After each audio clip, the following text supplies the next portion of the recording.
తెలంగాణ రాష్ట్ర ప్రజలకు BRS party చేసిన మోసాన్ని కాంగ్రెస్ పార్టీ కొనసాగిస్తుందని ఆదిలాబాద్ ఎమ్మెల్యే పాయల్ శంకర్ అన్నారు. ఆదిలాబాద్ జిల్లా కేంద్రంలో ఏర్పాటు చేసిన జిల్లా కార్యవర్గ సమావేశంలో ఆయన పాల్గొని మాట్లాడారు. కాంగ్రెస్ పార్టీ ఇచ్చిన హామీలు రైతు భరోసా, రుణమాఫీ, ఉచిత విద్యుత్, మహాలక్ష్మి పథకం, కౌలు రైతుకు 12,000, ఇందిరమ్మ ఇల్లు, వ్యవసాయ కూలికి 12,000 లాంటి వాటిని అమలు చేయడంలో కాంగ్రెస్ పార్టీ పూర్తిగా విఫలమయ్యిందని పేర్కొన్నారు. గత బీఆర్ఎస్ మాటలు చెప్పి కాలం వేలదీసినట్టే ఈ కాంగ్రెస్ ప్రభుత్వం అనుసరిస్తుందని పేర్కొన్నారు. ప్రతి బీజేపీ కార్యకర్త ప్రజా సమస్యల కోసం పనిచేయాలని, రాబోయే 5 ఏళ్లలో బీజేపీ అధికారంలో ఉంటుందని ఆశాభావం వ్యక్తం చేశారు. ఎంపీ, ఎమ్మెల్యే ఎన్నికల్లో కష్టపడి పనిచేసిన ప్రతి కార్యకర్తకు ధన్యవాదాలు తెలిపారు.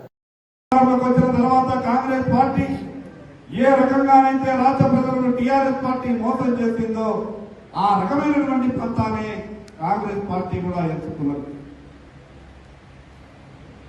ఈ రాష్ట్రంలో ఉన్నటువంటి అనేకమైనటువంటి ప్రజలు కొత్తగా వచ్చినటువంటి కాంగ్రెస్ పార్టీ ప్రభుత్వం మేము పెట్టుకున్నటువంటి ఆశలన్నీ కూడా తీరుస్తుందేమో, ఎన్నికల సమయంలో ఇచ్చినటువంటి మాటలన్నింటినీ కూడా అమలు చేస్తుందేమో, హామీలన్నీ కూడా ప్రభుత్వం వచ్చింది కాబట్టి అమలు పరుస్తుందేమని అనేకమైనటువంటి కోరికలతో రాష్ట్ర ప్రజలు ఈ కాంగ్రెస్ ప్రభుత్వం మీద నమ్మకం పెట్టుకున్నారు.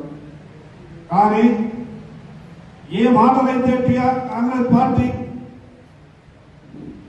ఎన్నికలో గెలిస్తే డిసెంబర్ 9 తర్వాత అమలు చేసే బాధ్యత మాది అని చెప్పినటువంటి కాంగ్రెస్ పార్టీ ఇచ్చినటువంటి హామీలలో తిరగాసు పెట్టే ప్రయత్నం చేసింది.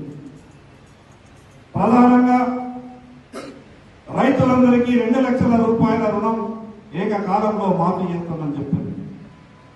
కానీ చెప్పిన మాటని మళ్ళీ దానికి లేని వంకలు పెట్టి, లేని కండిషన్లు పెట్టి ఏ రకమైనటువంటి ఇబ్బందులకు గురి చేస్తున్నారో స్వయానా రైతులంతా కూడా ఆ విషయాన్ని గమనిస్తా ఉన్నారు. ప్రతి ఇంటికి 200 యూనిట్లు కరెంటు ఇచ్చే బాధ్యత మాది అని చెప్పారు. నేను ఆ రోజు ఈ విషయాన్ని శాసనసభలో కూడా మాట్లాడినా. గతంలో కూడా కాంగ్రెస్ టీఆర్ఎస్ పార్టీ ఎస్సీ ఎస్టీలకు 100 యూనిట్లు ఉచితంగా ఇస్తామని చెప్పి 101 యూనిట్ అయితే 101 యూనిట్కు బిల్లు చేసింది. కానీ మీరు కూడా ఆ రకమైనటువంటి విధానాన్ని అవలంబిస్తారంటే ఆ రోజు కాంగ్రెస్ ప్రభుత్వం సమాధానం శాసనసభలో చెప్పలేదు. మాకు ఆ రోజు అనుమానం వచ్చింది, ఈ 200 యూనిట్లలో కూడా మోసం చేస్తారని. ఈ రోజు 201, 210 యూనిట్లు కరెంటు కాస్తుంటే మొత్తం 201, 210 యూనిట్లకు ఈ ప్రభుత్వం కరెంటు బిల్లులు వసూలు చేస్తున్నది.